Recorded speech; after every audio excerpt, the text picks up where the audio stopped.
Pas un seul soir, mon juge, nous ne nous sommes endormis. Elle blottissait sa tête dans le creux de mon épaule, et il nous est arrivé souvent de nous réveiller le matin dans la même position. Pas un soir, dis-je, nous n'avons fermé les yeux sans que j'aie imprégné sa chair.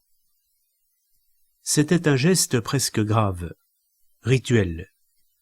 C'était pour elle un moment angoissant, car elle savait de quel prix je payais et lui faisais payer la moindre réparation de l'autre. Il lui fallait empêcher coûte que coûte la déroute de ses nerfs. Cette raideur qui me faisait si mal, cette tension haletante, désespérée, vers un apaisement qu'elle n'avait jamais connu et auquel, jadis, elle ne renonçait qu'une fois à bout de force. Tu vois, Charles, je ne serai jamais une femme comme les autres. Je la réconfortais, mais il m'arrivait de douter, de sorte que nous appréhendions parfois ce geste qui séparait invariablement nos jours de nos nuits, et par lequel nous voulions mélanger nos deux sangs. Un jour, vois-tu, alors que tu n'y penseras pas, le miracle se produira. Et le miracle s'est produit. Je me souviens de l'étonnement que j'ai lu dans ses yeux, où subsistait une appréhension. Je sentais le fil si frêle, encore, que je n'osais pas risquer un encouragement, et que je feignais de ne pas m'apercevoir de ce qui se passait. Charles, je l'ai serré plus fort et plus tendrement tout ensemble, et c'est vraiment une voix de petite fille qui a demandé « Je peux ?» Mais oui, elle pouvait. C'était réellement sa chair, cette fois, qui s'épanouissait, et mes yeux ne pouvaient pas quitter ses yeux. Alors elle a poussé un grand cri, un cri comme je n'en avais jamais entendu, un cri de bête, et tout ensemble un cri de triomphe. Elle souriait d'un sourire nouveau, où se mêlaient l'orgueil et la confusion, car elle était un peu gênée. Et, quand sa tête s'est abattue sur l'oreiller, quand son corps s'est mollement détendu, elle a balbutié « Enfin. Enfin, oui, juge. Enfin, elle était mienne en toute plénitude. Enfin, elle était femme. Enfin aussi, j'avais d'elle, outre son amour, une chose que les autres n'avaient jamais connue. Ils n'en savaient rien. Ils ne s'étaient aperçus de rien. Mais, qu'importe. Nous venions de franchir ensemble une importante étape. Cette victoire, il a fallu, si je puis ainsi m'exprimer, la consolider, faire en sorte que ce ne soit pas un accident isolé. Ne souriez pas, je vous le demande en grâce. Essayez de comprendre, voulez-vous? Ne faites pas comme ces gens qui se sont penchés sur mon cas, comme cette justice dont vous êtes un des servants et qui n'a rien voulu voir de ce qui importait vraiment dans mon crime. C'est à quelques soirs de là, au moment où nous étions le plus heureux, alors qu'elle s'endormait dans mes bras, toute barbouillée d'amour, et que ma main caressait machinalement sa peau douce, que j'ai pensé, presque sans m'en rendre compte, et dire qu'il faudra un jour que je la tue. Ce sont exactement les mots qui se sont formés dans mon cerveau. Je n'y croyais pas, remarquez-le, mais je ne me révoltais pas non plus. Je continuais à caresser sa hanche à mon endroit préféré. Ses cheveux dénoués me chatouillaient la joue. Je sentais son souffle régulier sur mon cou et j'épelais dans l'obscurité de ma conscience. Il faudra que je la tue. Je n'étais pas endormi. Je n'avais pas encore atteint cet état qui n'est plus tout à fait la veille sans être le sommeil, et où on jouit parfois d'une lucidité effrayante. Je ne la repoussais pas, je la caressais toujours. Elle m'était plus chère que jamais, elle était toute ma vie. Mais en même temps, malgré elle, malgré tout son amour, son humble amour, retenez bien ce mot, juge, son amour était humble. En même temps, elle était l'autre, et elle le savait. Nous le savions tous les deux. Nous en souffrions tous les deux. Nous vivions, nous agissions, nous parlions, comme si l'autre n'avait jamais existé. Parfois, Martine ouvrait la bouche et restait en suspens, gênée. Qu'est-ce que tu allais dire? Rien. Parce qu'elle venait de penser que les mots qu'elle était sur le point de prononcer étaient de ceux qui risquaient de réveiller mes fantômes. Et c'étaient souvent des mots innocents. Tenez, jusqu'à un nom de rue, la rue de Berry, où, paraît-il, existe un hôtel de passe. Je ne suis jamais passé par la rue de Berry depuis lors. Il existe à Paris un théâtre dont nous n'osions pas parler à cause de ce qui s'y était passé un soir dans une loge, quelques semaines avant le voyage de Nantes et de La Roche. Il y avait certains taxis, reconnaissables à leurs couleurs particulières, les plus nombreux de Paris, hélas, dont la seule vue évoquait pour moi des images ignobles. Comprenez-vous maintenant pourquoi nos entretiens ressemblaient parfois à la démarche de certains malades qui savent qu'un mouvement brusque peut leur être fatal? On dit qu'ils marchent sur des œufs. Nous marchions sur des œufs, nous aussi. Pas toujours, car dans ce cas, notre vie n'aurait pas été ce qu'elle a été. Nous avions de longues périodes d'insouciance, d'allégresse. Martine, comme beaucoup de ceux qui ont appris à avoir peur de la vie, était assez superstitieuse, et, si la journée commençait trop gaiement, je la sentais inquiète, quelque soin qu'elle prît de me le cacher. J'ai passé mon temps à lutter contre sa peur, à anéantir sa peur. J'ai réussi à la délivrer de la plupart de ses cauchemars. Je l'ai rendue heureuse. Je le sais. Je le veux. J'interdis à qui que ce soit de me contredire là-dessus. Elle a été heureuse avec moi, entendez-vous?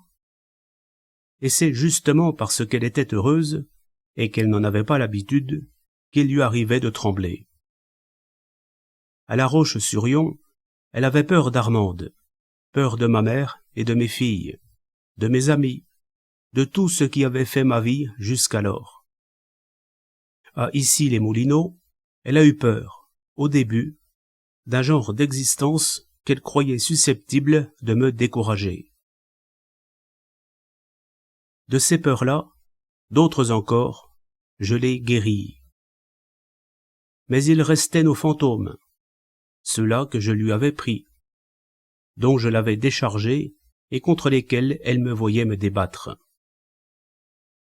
Il restait ma souffrance qui me pénétrait, soudain, aiguë, si lancinante que j'en étais défiguré, au moment où nous y pensions le moins, où nous nous croyions à l'abri, et qui m'emportait en quelques secondes hors de moi-même.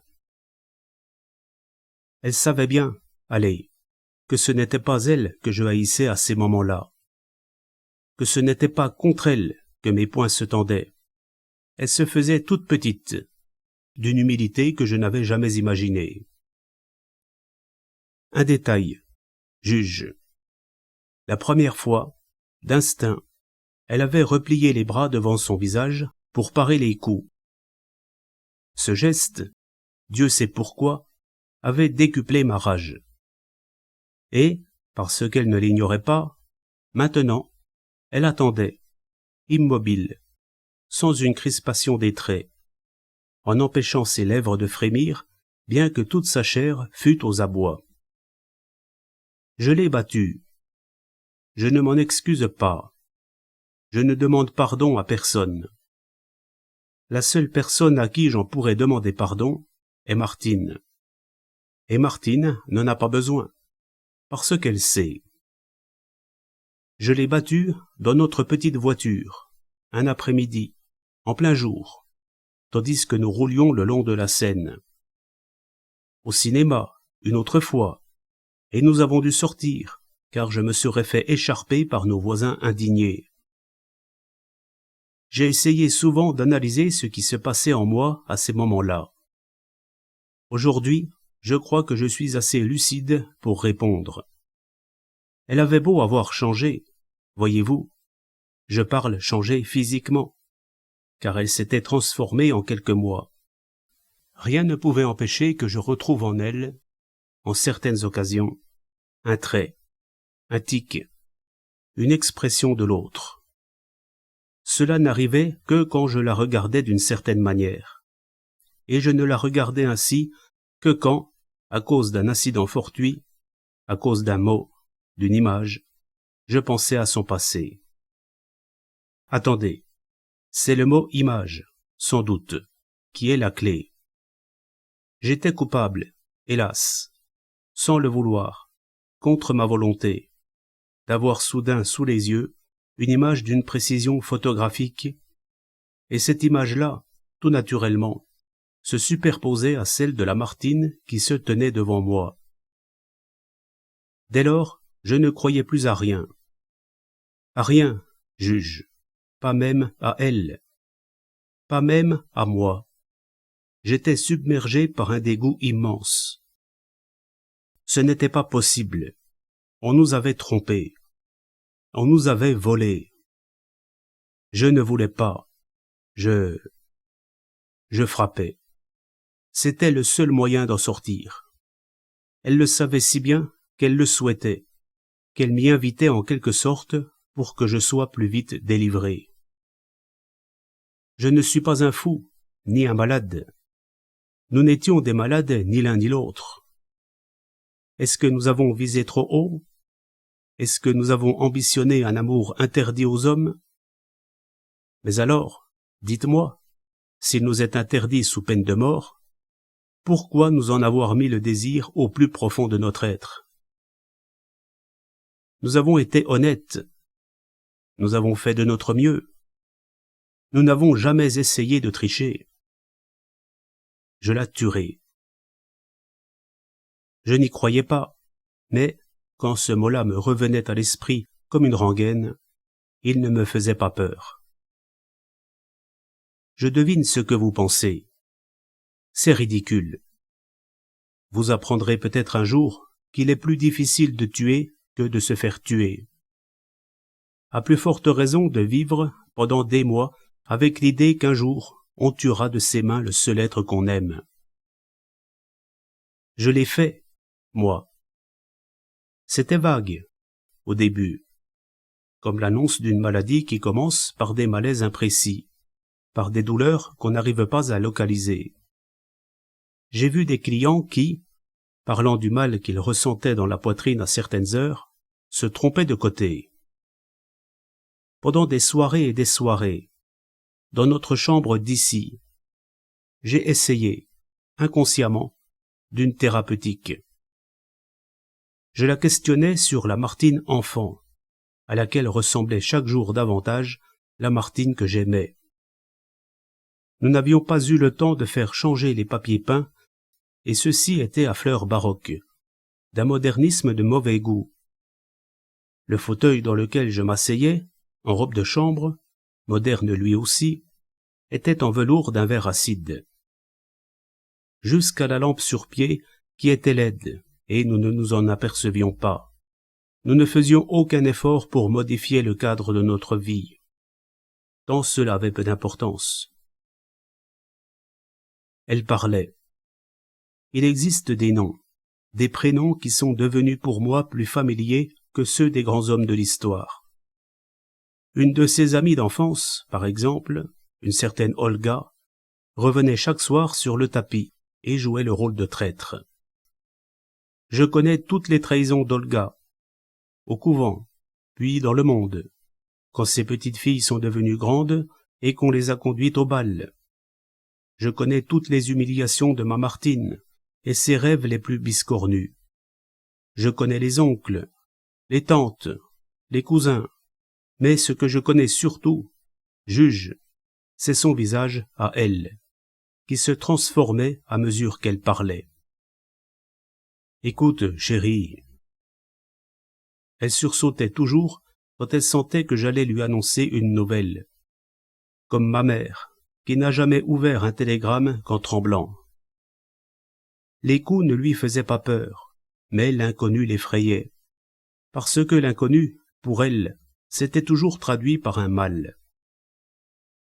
Elle me regardait alors avec une anxiété qu'elle s'efforçait de cacher. Elle n'ignorait pas que la peur lui était défendue. Cela faisait partie de nos tabous. Nous allons prendre quelques jours de vacances. Elle a pâli. Elle a pensé à Armande, à mes filles. Elle appréhendait depuis le premier jour la nostalgie que je pourrais ressentir de Laroche et des miens. Moi, je souriais, tout fier de mon idée. Nous irons les passer dans ta ville natale, à Liège. Nous y sommes allés, en pèlerinage. Et j'avais en outre l'espoir d'y laisser définitivement une bonne partie de mes fantômes. Allons, je vais être plus franc et plus cru. J'avais besoin d'aller prendre possession de son enfance, car j'étais jaloux de son enfance aussi. Ce voyage me l'a rendue plus chère, parce que plus humaine. On vous dit, je suis né dans une telle ville, mes parents faisaient ceci et cela. Tout ce qu'elle m'avait raconté ressemblait à un roman pour jeunes filles, et je suis allé chercher la vérité, qui n'était pas si différente. J'ai vu la grande maison, rue hors château, qu'elle m'avait si souvent décrite, et son fameux perron à rampe de fer forgé.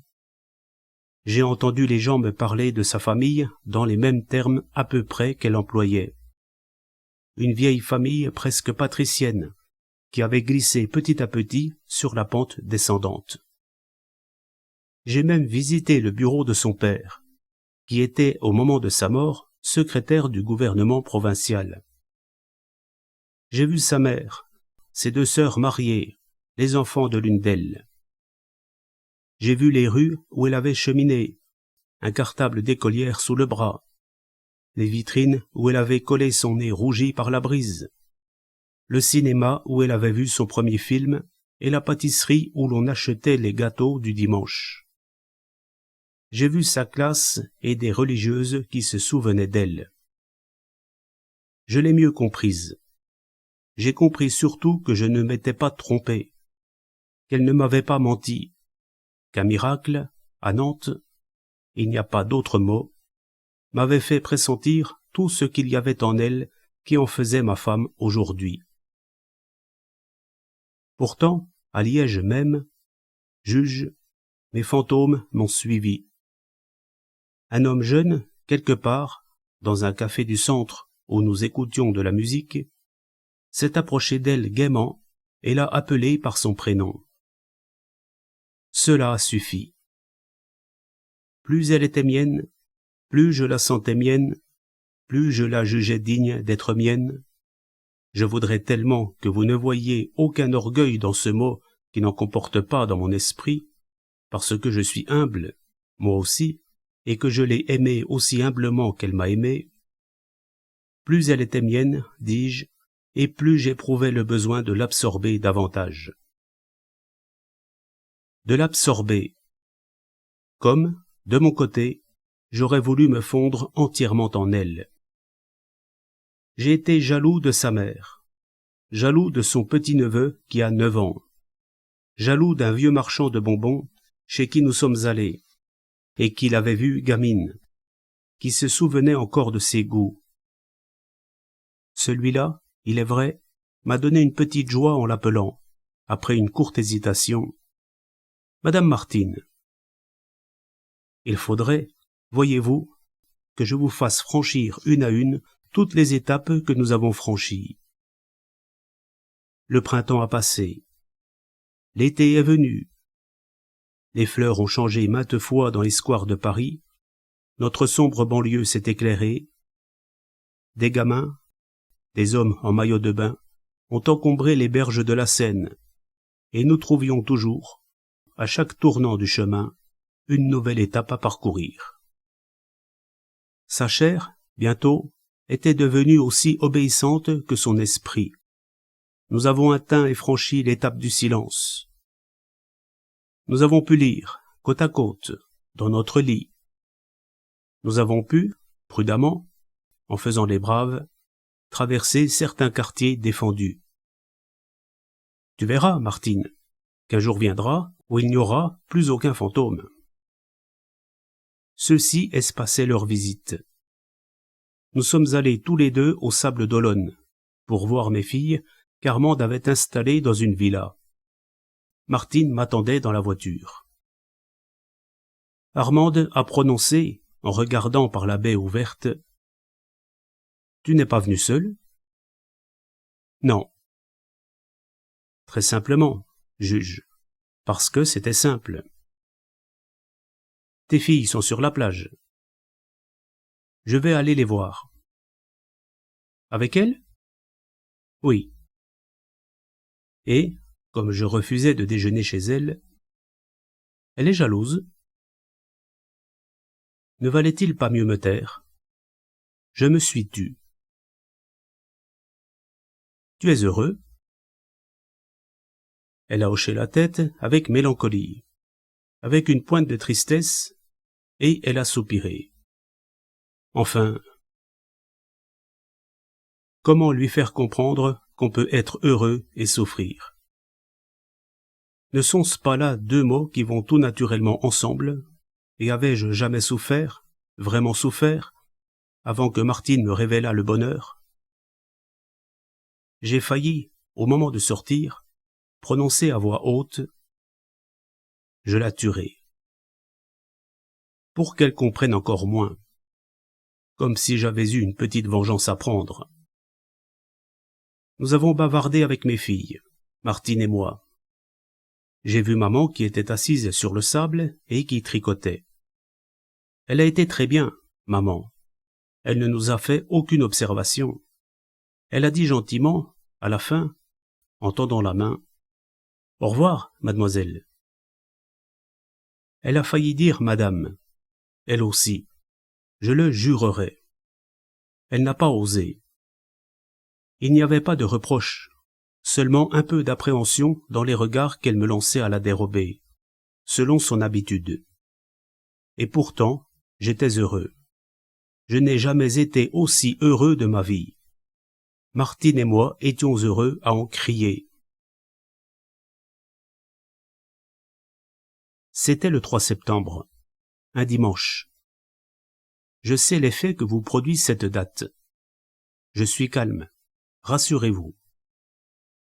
Il faisait un temps mou. Vous vous souvenez ? Ce n'était plus l'été, et ce n'était pas encore l'hiver. Pendant plusieurs jours, le ciel a été gris, d'un gris à la fois terne et lumineux qui m'a toujours attristé.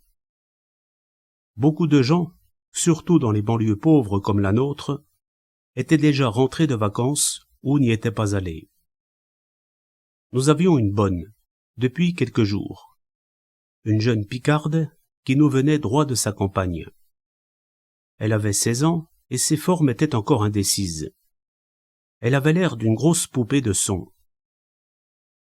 Sa peau était rouge et luisante, et, dans sa robe rose qui la boudinait drôlement, avec ses jambes nues, ses pieds nus dans des savates, ses cheveux toujours ébouriffés, elle avait l'air, dans notre petit logement où elle se heurtait aux meubles et aux objets, de vouloir aller traire les vaches. Je ne peux pas rester au lit après une certaine heure. Je me suis levé sans bruit, et Martine a tendu les bras, m'a demandé, comme elle le faisait jadis à son père, sans ouvrir les yeux, une grosse caresse. Il s'agissait de la serrer très fort contre ma poitrine, jusqu'à ce qu'elle en perde le souffle. Alors, elle était contente. Tous nos dimanches matins se ressemblaient. Ce n'étaient pas les miens, mais ceux de Martine. C'était elle, une petite fille de la ville, alors que le paysan que j'étais s'était toujours levé avec le jour. Le pire instrument de supplice, à ses yeux, était le réveil matin, avec sa sonnerie brutale et lancinante. Déjà quand j'étais toute petite et que je devais me lever pour aller à l'école. Plus tard, elle avait dû se lever pour se rendre à son travail. Elle employait de petites ruses. Elle s'arrangeait, exprès, pour que le réveil avance de 10 minutes, afin de traîner un peu au lit. Remarquez que, pendant ces derniers mois, elle s'est levée chaque matin avant moi, afin de m'apporter au lit ma première tasse de café, parce que je lui avais confié que ma mère l'avait toujours fait. Ce n'était pas, malgré tout, une fille du matin. Elle était longue, une fois debout, à reprendre contact avec la vie. Cela m'amusait de la voir aller et venir, en pyjama, la démarche indécise et le visage encore bouffi de sommeil. Il m'arrivait d'éclater de rire. « Qu'est-ce que tu as ?» Chaque dimanche, je lui offrais ce qu'elle appelait la matinée idéale. Elle se levait tard, vers 10 heures, et c'était mon tour de lui apporter son café. Au lit, en le buvant, elle allumait sa première cigarette, car c'est la seule chose à laquelle je n'ai pas eu le courage de la faire renoncer. Elle me l'a proposé. Elle l'aurait fait. Tout au moins, cela n'a-t-il pas été chez elle un besoin de tous les instants, ni une attitude. Elle tournait le bouton de la radio, et, beaucoup plus tard, elle demandait enfin « Quel temps fait-il » Nous nous arrangions pour être sans projet, pour que cette journée dominicale tout entière fût libre pour l'improvisation. Et il arrivait, ma foi, que nous ne fissions rien du tout. Je me souviens, ce dimanche-là, d'avoir passé un long moment accoudé à la fenêtre du salon. Je revois toute une famille qui attendait le tram et dont tous les membres, du plus grand au plus petit, ils étaient au moins 7, père et mère, garçons et filles, portaient des cannes à pêche. Une musique est passée, des cuivres derrière une bannière chargée de dorures, une fanfare quelconque, avec des jeunes gens à brassard qui s'affairaient le long des trottoirs. D'autres gens, aux maisons d'en face, étaient accoudés aux fenêtres, et j'entendais la rumeur des appareils de radio. Quand je suis descendu, un peu avant 10 heures, elle n'était pas encore levée. Par exception, j'avais fait venir un de mes clients auquel je devais donner des soins qui réclamaient près d'1 heure, et que je n'avais jamais le temps de donner en semaine. C'était un contremaître d'une 50aine d'années, un brave homme, scrupuleux à l'excès. Il m'attendait devant la porte. Nous sommes entrés dans mon cabinet, et il a commencé tout de suite à se déshabiller. Je me suis relavé les mains, j'ai endossé ma blouse. Tout était si calme, ce matin-là, que la vie du monde semblait suspendue. Est-ce que la couleur du ciel y était pour quelque chose? C'était une de ces journées, juge, ce sont toujours des dimanches, où l'on est capable de ne penser à rien. Et je ne pensais à rien. Mon client parlait, d'une voix monocorde, pour se donner du courage, car le traitement était assez douloureux. Et parfois, il s'arrêtait, retenait tant bien que mal un gémissement, s'empressait de dire « Ce n'est rien, docteur. Continuez. » Il s'est rhabillé, m'a tendu la main en partant. Nous sommes sortis ensemble, et j'ai refermé la porte de mon espèce de boutique. J'ai regardé en l'air, pour voir si Martine, par hasard, n'était pas à la fenêtre. J'ai marché jusqu'au coin de la rue pour acheter le journal. C'était dans un petit bar qu'on le vendait. Je gardais un arrière-goût de pharmacie dans la gorge, et j'ai bu un vermouth au comptoir. Je suis remonté lentement chez moi. J'ai ouvert la porte. Est-ce que j'ai fait moins de bruit que d'habitude? Martine et la bonne, qui s'appelait Élise, étaient toutes les deux dans la cuisine et riaient aux éclats. J'ai souri. J'étais heureux.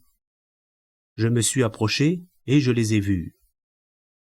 Élise épluchait les légumes, debout devant l'évier, et Martine était assise, les coudes sur la table, une cigarette aux lèvres, les cheveux encore dépeignés, un peignoir sur les épaules.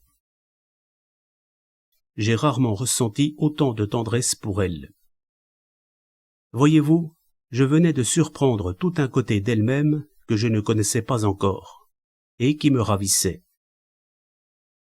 J'aime les gens qui sont capables de s'amuser avec les bonnes, surtout avec les petites paysannes comme Élise. Et je comprenais qu'elle n'était pas là par condescendance, comme il arrive à certaines maîtresses de maison. Leur voix et leur rire m'avaient renseigné. Pendant que j'étais en bas, c'étaient deux gamines qui s'étaient retrouvées par un matin paresseux de dimanche et qui avaient bavardé. De quoi? Je n'en sais rien. Je n'ai pas essayé de le savoir. Elles ont ri pour des bêtises, j'en suis sûr, pour des choses qui ne se racontent pas, qu'un homme ne peut jamais comprendre. Elle était toute confuse en me voyant surgir. Tu étais là? Nous étions, Élise et moi, à nous raconter des histoires. Qu'est-ce que tu as? Rien. Si, tu as quelque chose. Viens. Elle se levait, inquiète, m'entraînait dans notre chambre.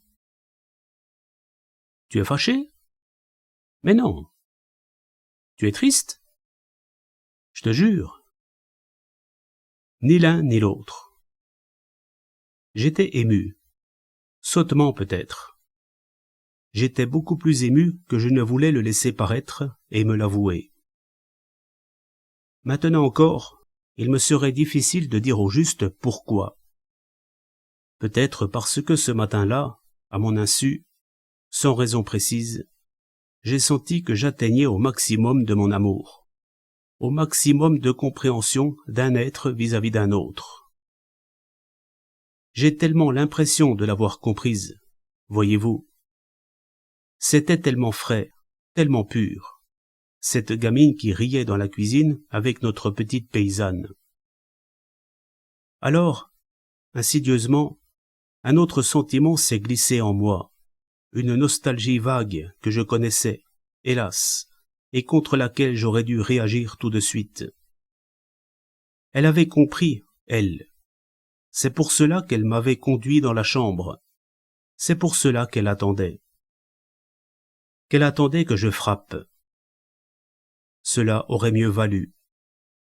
Mais, depuis quelques semaines, je m'étais juré de ne plus me laisser aller à mes colères ignobles.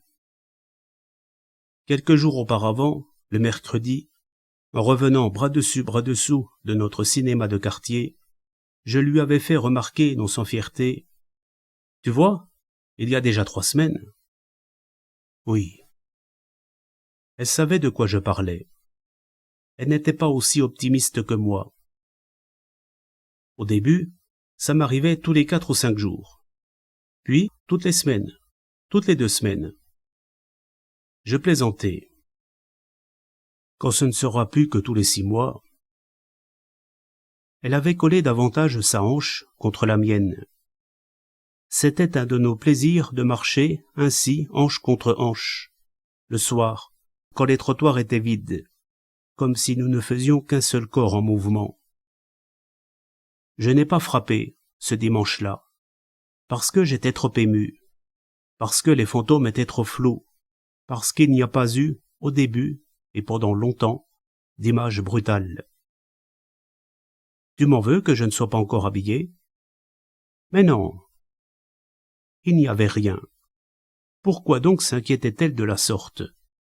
Elle a été inquiète tout le reste de la journée. Nous avons déjeuné en tête-à-tête, près de la fenêtre ouverte. Qu'est-ce que tu as envie de faire? Je ne sais pas. Ce que tu voudras. Ça t'amuserait d'aller aux eaux de Vincennes? Elle n'y était jamais allée. Elle ne connaissait les bêtes que pour en avoir vu quelques-unes dans les cirques de passage. Nous y sommes allés. Le même voile lumineux était toujours tendu sur le ciel, et c'était justement une lumière qui ne faisait pas d'ombre. Il y avait foule.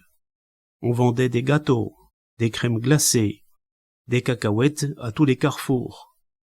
On piétinait longtemps devant les cages, devant la fosse aux ours, devant la singerie. Regarde, Charles. Et je les revois, 2 chimpanzés, le mâle et la femelle, qui se tenaient étroitement enlacés et qui regardaient, mon juge. un peu comme je vous ai regardés tous, au procès. C'était le mâle qui, d'un geste à la fois doux et protecteur, tenait la femelle le long de son bras. Charles? Oui, je sais. C'est à peu près dans cette pose que nous nous endormions chaque nuit. N'est-ce pas, Martine? Nous n'étions pas dans une cage, mais nous avions peut-être aussi peur de ce qu'il y avait derrière nos invisibles barreaux, et moi je te serrais contre moi pour te rassurer. J'étais triste, soudain. Il m'a semblé... Je revois cette foule grouillante aux eaux, ces milliers de familles, ces enfants à qui on achetait des chocolats ou des ballons rouges, ces bandes de jeunes bruyants, ces amoureux qui chipaient des fleurs dans les parterres. J'entends encore ce piétinement sourd de multitudes, et je nous vois tous les deux. Je nous sens tous les deux. J'ai la gorge serrée, sans raison précise. Cependant qu'elle murmure, « Viens les revoir. Veux-tu » Les deux singes. Nos deux singes. Nous avons marché encore, dans la poussière dont nous finissions par avoir le goût dans la bouche. Nous avons retrouvé notre voiture, et moi je pensais, si elle n'avait été qu'elle, mon juge, si elle n'avait jamais été celle que j'avais surprise le matin, si elle n'avait été, si nous n'étions l'un et l'autre que comme ce mâle et cette femelle qui nous étaient arrivés, sans nous donner le mot, d'envier. Tu veux dîner à la maison? Comme tu voudras. Élise est sortie, mais il y a de quoi manger. J'ai préféré dîner au restaurant. J'étais crispé, inquiet. Je sentais que les fantômes étaient là, tout proches, qui n'attendaient que l'occasion de me sauter à la gorge. J'ai prononcé « Qu'est-ce que tu faisais le dimanche ?» Elle ne pouvait pas s'y tromper. Elle savait de quelle époque de sa vie je parlais. Il lui était impossible de me répondre. Elle a balbutié « Je m'ennuyais ». Et ce n'était pas vrai. Elle s'ennuyait peut-être au fond d'elle-même, mais elle s'acharnait à trouver le plaisir. Elle allait le chercher n'importe où. Je me suis levé de table avant la fin du repas. Le soir tombait mollement, trop lentement à mon gré. Rentrons. J'ai voulu conduire. Je ne lui ai pas adressé la parole tout le long du chemin. Je me répétais « Il ne faut pas ». Et ce n'était encore qu'au coup que je pensais. Elle n'a pas mérité ça. C'est une pauvre petite fille. Mais oui, je sais. Qui pourrait savoir mieux que moi? Hein? Qui? Dites-le. J'ai posé ma main sur sa main au moment où nous entrions dans ici. N'aie pas peur. Je n'ai pas peur. J'aurais dû frapper. Il en était encore temps. Nous étions plus ou moins dans la vie. Il y avait des rues, des trottoirs, des gens qui se promenaient, d'autres assis sur une chaise devant leur seuil. Il y avait des lumières qui luttaient contre le faux jour du crépuscule. Il y avait la Seine et ses péniches assoupies. J'ai failli lui dire, au moment de mettre la clé dans la serrure, « N'entrons pas ». Et pourtant, je ne savais rien. Je ne prévoyais rien. Je ne l'avais jamais autant aimée. Ce n'était pas possible, comprenez-moi, pour l'amour de Dieu, comprenez-moi, qu'elle... J'ai poussé la porte et elle est entrée. Et tout était dit à ce moment. J'avais disposé de quelques secondes pour faire demi-tour. Elle avait eu, elle aussi, le temps d'échapper à son destin, de m'échapper. Je revois sa nuque, au moment où j'ai tourné le bouton électrique. Sa nuque, comme le premier jour, devant le guichet de Nantes, avec les petits cheveux follets. Tu te couches tout de suite? J'ai dit oui. Qu'est-ce que nous avions ce soir-là, et pourquoi tant de choses nous remontaient-elles à la gorge? J'ai préparé son verre de lait. Chaque soir, au lit, après que nous avions fait l'amour, elle buvait un verre de lait. Elle l'a bu ce soir-là, le soir du dimanche 3 septembre. Ce qui signifie que nous nous sommes possédés, qu'elle a eu le temps, ensuite, assise dans notre lit, de boire son lait à petites gorgées. Je ne l'avais pas frappée, j'avais chassé les fantômes. Bonne nuit, Charles. Bonne nuit, Martine. Nous répétions ces mots 2 ou 3 fois, sur un ton particulier, comme une incantation. Bonne nuit, Charles. Bonne nuit, Martine. Sa tête a cherché sa place dans le creux de mon épaule, et elle a poussé un soupir. Son soupir de chaque soir. Elle a balbutié, comme chaque soir avant de s'endormir. Ce n'est pas chrétien. Alors, les fantômes sont venus, les plus laids, les plus immondes. Et il était trop tard. Il le savait, pour que je me défende. Martine était endormie, ou bien elle faisait semblant de dormir, pour m'apaiser. Ma main, lentement, a monté le long de sa hanche, caressant la peau douce, sa peau si douce, a suivi la courbe de la taille et s'est arrêtée en passant sur la ferme mollesse d'un sein. Des images toujours, d'autres mains, d'autres caresses. La rondeur de l'épaule où la peau est le plus lisse, puis un creux tiède, le cou. Je savais bien, moi, qu'il était trop tard. Tous les fantômes étaient là. L'autre Martine était là, celle qu'ils avaient souillée, tous tant qu'ils étaient, celle qui s'était souillée avec une sorte de frénésie. Est-ce que ma Martine à moi, celle qui riait si innocemment ce matin encore avec la bonne, devait éternellement souffrir? Est-ce que nous devions souffrir, tous les deux, jusqu'à la fin de nos jours? Est-ce qu'il ne fallait pas nous délivrer, la délivrer, elle, de toutes ses peurs, de toutes ses hontes? Il ne faisait pas noir, il ne faisait jamais noir dans notre chambre d'ici, parce qu'il n'y avait qu'un rideau de toile écrue devant les fenêtres, et qu'un bec de gaz se trouvait en face. Je pouvais la voir. Je la voyais. Je voyais ma main autour de son cou, et j'ai serré, juge, brutalement. J'ai vu ses yeux s'ouvrir. J'ai vu son premier regard qui était un regard d'effroi. Puis tout de suite l'autre, un regard de résignation et de délivrance, un regard d'amour. J'ai serré. C'étaient mes doigts qui serraient. Je ne pouvais pas faire autrement. Je lui criais « Pardon, Martine !» Et je sentais bien qu'elle m'encourageait, qu'elle le voulait, qu'elle avait toujours prévu cette minute-ci, que c'était le seul moyen d'en sortir. Il fallait tuer l'autre une fois pour toutes, afin que ma Martine puisse enfin vivre. J'ai tué l'autre, en toute connaissance de cause. Vous voyez bien qu'il y a préméditation, qu'il faut qu'il y ait préméditation, sinon ce serait un geste absurde.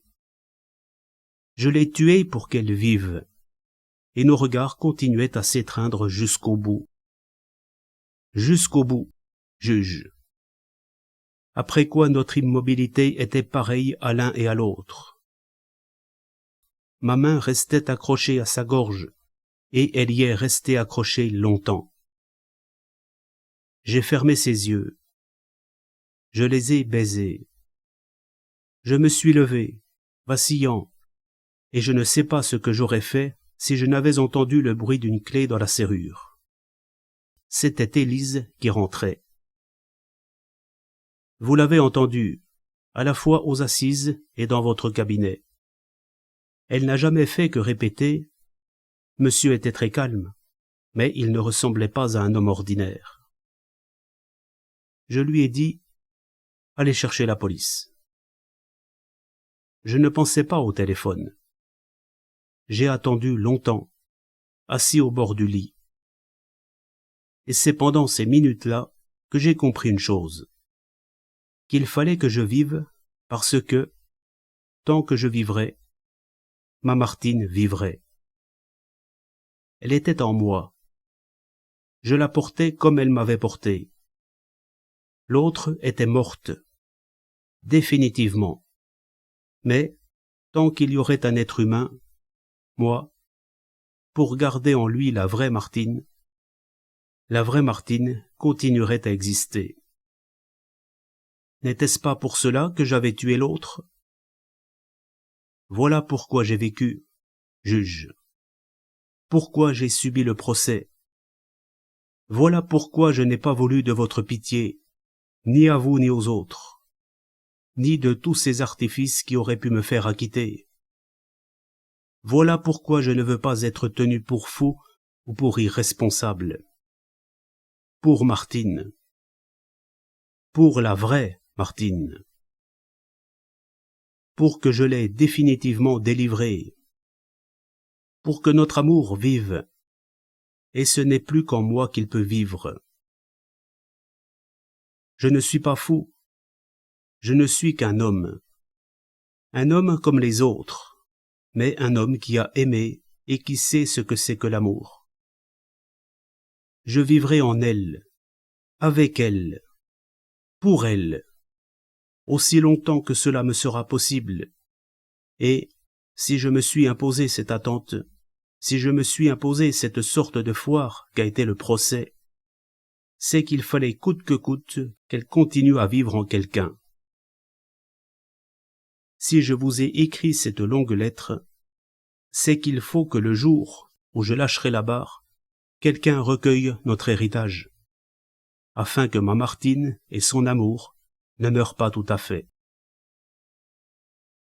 Nous sommes allés aussi loin que possible. Nous avons fait tout notre possible. Nous avons voulu la totalité de l'amour. Adieu, juge.